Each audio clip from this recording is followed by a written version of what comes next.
Okay, we all set?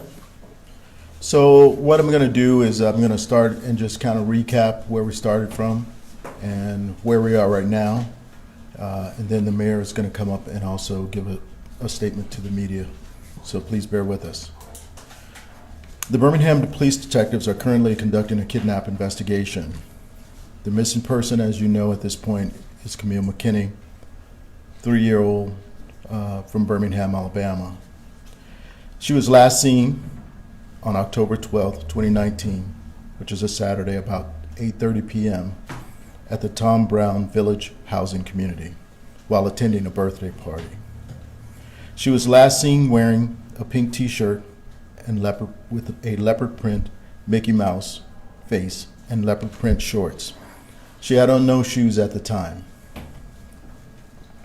A statewide Amber Alert has been issued for Camille after it was discovered that she was missing. Investigators are currently expanding the Amber Alert to surrounding states so that we ensure that we have coverage and we're providing a great web for the entire area. Since that time, we've done an exhaustive search that's gone quite some time now, and we wanted to make sure that we were covering all areas and all angles. The Toyota Sequoia with the beige trim believed to have been involved in the abduction of Camille has been located by officers on Sunday, October 13th, after receiving several tips from citizens in the community who were concerned about her well-being. Officers also made contact with 2 persons of interest, and they are currently being questioned by our detectives. We have them with us at this time. And we're going to be conducting an extensive interview and investigation to hopefully further lead us to this young baby. Unfortunately, investigators have not received any information on the whereabouts of Camille at this time. Our officers and detectives will continue to canvass the area where the vehicle was located, where the suspects were found, and also the location of where she was missing. We will not end our command post or our search until we've found some resolution. We're going to stay committed to locating this 3-year-old baby. It's something that affects not just one community, one part of town. This affects the entire city. It affects the state. And I think everyone wants to see this young baby found and back home.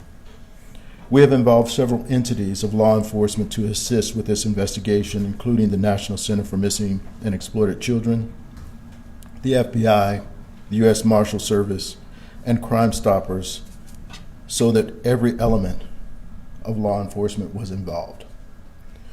We have also made sure that our Special Victims Unit with the Birmingham Police Department and our robbery homicide stay committed to this 24/7 so that we have investigators on scene. But more importantly, I want to let the citizens of this city know that the Birmingham Police Department remain committed to finding this young child so that we can place her back in the arms of her family. So if anyone out there who has information related to the whereabouts of Camille, also known as Cupcake, if you know where she is, or you want to provide any additional information related to her whereabouts, or you want to assist law enforcement in any way possible, we encourage you to call Crime Stoppers. You can provide any anonymous tip by calling 205-254-7777. I really encourage our citizens to become involved. I ask them to remain focused on finding this young baby and help us in the commission of resolving this matter. I'm going to give our mayor an opportunity to speak, and I'll come back for any questions you might have. Thank you, Chief. I think right now all of our hearts and our minds are on Camille, affectionately known as Cupcake, and her whereabouts. I can tell you that I want to reiterate what Chief has said. This doesn't just affect Camille's family or the neighborhood she was in, but it affects our entire city. And so what I want all of us to do is not only pray for Camille and hopefully she's returned safely, but I want us to also pray for her family. And I want to publicly state that, Chief, that you all and the men and women you have on the ground and the resources you provided and the additional support you have from the FBI and everybody else, that we continue to work hard under this search. I understand that the past 48 hours have been extremely tough for this family. And I imagine it's been tough for Camille, affectionately known as Cupcake as well. But as we all continue to think about this, if anybody has any credible information, as Chief said, please call 205-254-7777. That's the number of the Crime Stoppers. And if you have any information that's credible, it will be helpful to assist the police. At this time, what I want to do is turn it back over to our Chief, and let's all keep Camille, affectionately known as Cupcake, in our thoughts and in our hearts and minds. Chief. Thank you, Mayor. Chief, can you tell us if y'all are still operating on the belief that this was a complete stranger abduction? Well, you know, the most important thing that we do with any investigation is to remain open, keep our minds open, and follow every lead that comes available. The worst thing we can possibly do is to close our minds and focus on one thing. We have to focus on the evidence and where the evidence leads us. And so at this point, we remain focused on conducting a thorough investigation. Chief, Bakari Savage, WBRC. Camille has been missing since 8:30 Saturday night. What is the perceived danger level that she is in right now?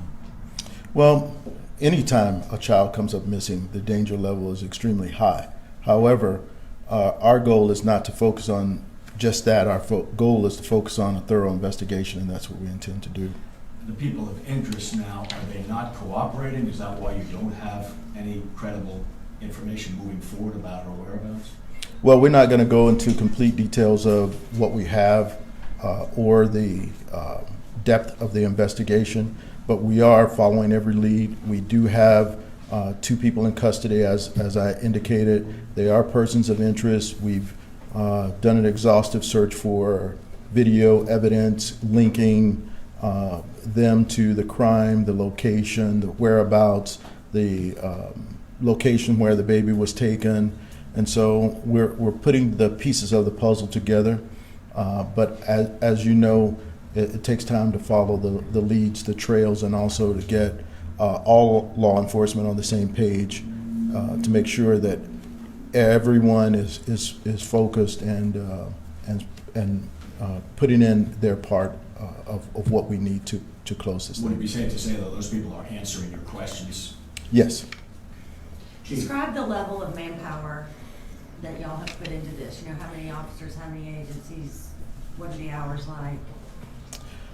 You know, for the past 48 hours, we've committed all of our resources.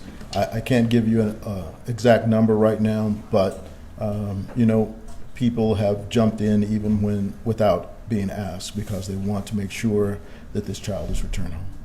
Chief, you mentioned the Amber Alerts expanding now. Yes. Evaluate that in your eyes on Saturday night from the time she was reported missing to the time it went out. How do you think that process went? Well, you know, the thing is that we are always going to expand our investigation. I think it's important at this point to expand the Amber Alert due to the amount of time that has passed, but also to make sure that we're reaping the attention of those outside of the state of Alabama who might have further information. Our detectives moved rather quickly to ensure that we were identifying the vehicle, identifying suspects involved, following every lead and closing in on those who we believe were involved. However, we want to make sure that her picture, her face is out there in the media so that everyone, even in the surrounding states, know who she is. And Chief, what, if any, connection is there between the persons of interest and the parents? We have no connection at this point, but as I said, the investigation is ongoing, and we'll close that loop as soon as we can. Do you think there are others involved in addition to the persons of interest? Yes, we do. And on the Amber Alert question, the process there, she was abducted, we think about 8:30, and I don't think the Amber Alert was sounded for a couple of hours, at least in some places. Take us through the process. What's necessary to go from point A to point B, an abducted child, and then sounding the Amber Alert in the first place? Well, the delay wasn't necessarily a law enforcement delay. It was a delay in reporting to law enforcement, as many families think that they can resolve the issue on their own. They think that they can do just a quick search of the neighborhood or area to find a missing person or a missing child.